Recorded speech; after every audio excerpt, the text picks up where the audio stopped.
अस्सलामुअलैकुम नाज़रीन, मैं हूं आपका दोस्त मोहम्मद जावेद। आप देख रहे हैं सच की आवाज़ NPS न्यूज़। ये थोड़ा इसमें सही तरीके से इस्तेमाल करना दिमाग। मन हर महीने में इधर बुला के क्यों कर रहे काउंसलिंग? मेरा फंक्शन हो रहा, मेरा ये हो रहा, वो हो रहा।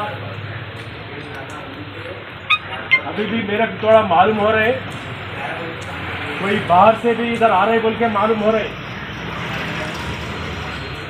मेरे को ऐसा इंफॉर्मेशन आ रहा 3-4 लोगों के पास, तो गोलकोंडा वाले, लंगर हाउस वाले, आसिफ नगर वाले, बाडी शरीफ वाले और फलकनामा वाले आ रहे बोल के। कोई भी तुम्हारे साथ में दिखा और अपना ये पूरा हम इनके लिए बता रहे हैं, हमारे लिए नहीं है।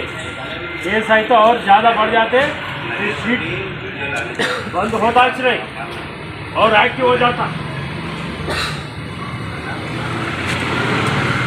पीछे जाके पीछे से